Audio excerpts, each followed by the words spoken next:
청년을 위한 다양한 복지 정책을 일타 강사처럼 전해드리겠습니다. 안녕하세요, 차서윤입니다. 저출산 문제가 계속해서 심각한 사회적 문제로 떠오르고 있죠. 저출산은 인구 감소와 고령화 등 다양한 사회적 문제를 초래하는데요. 출산율이 낮아지면서 함께 우려되는 것은 개개인에게 주어지는 돌봄 부담이 커진다는 것입니다. 부모님이나 조부모님 등 가족을 돌보는 청년들이 점차 늘어날 수밖에 없는 것이죠. 이러한 문제를 인지한 서울시는 2023년 8월 1일 서울시 마포구에 전국 최초로 가족돌봄 청년 전담기구의 문을 열었습니다. 혹시나 생소하실 분들을 위해서 가족돌봄 청년의 정확한 개념을 짚고 넘어가겠습니다.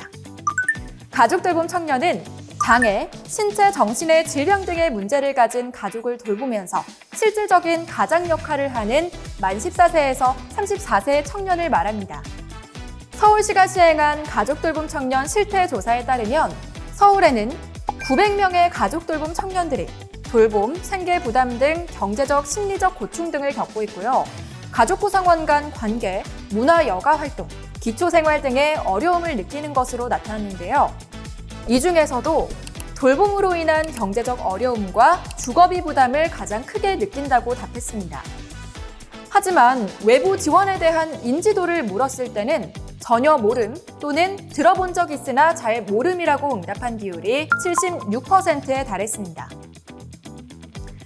이처럼 가족돌봄 청년들이 지원 정책에 대한 정보가 부족하고 정책 인지도가 낮은 만큼 서울시는 기존의 다양한 정책 정보를 가족돌봄 청년들에게 우선적으로 제공하는 것이 중요하다고 판단했습니다. 그렇게 만들어진 것이 가족돌봄 청년 전담기구입니다.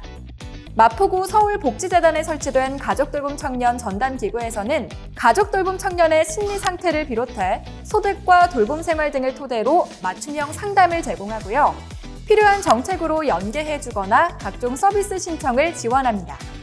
그리고 서비스가 제대로 제공됐는지 등 사후 관리를 진행해서 개선점을 도출할 계획이라고 합니다.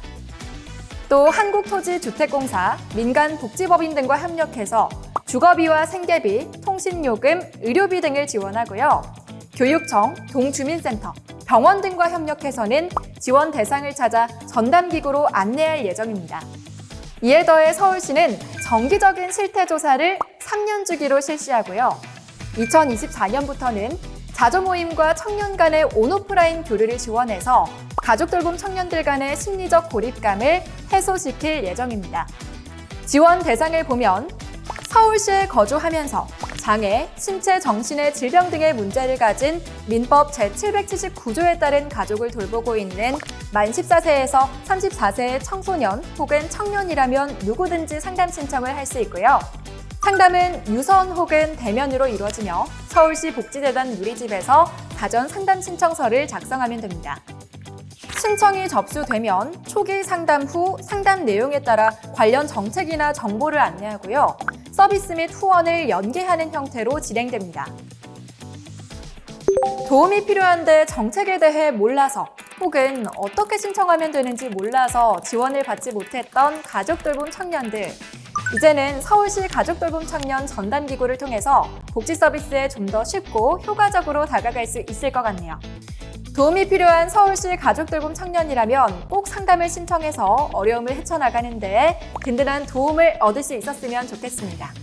더 자세한 사항은 더보기란에 있는 링크를 통해 확인해 주시고요. 저는 청년을 위한 또 다른 복지 소식으로 찾아오겠습니다. 고맙습니다.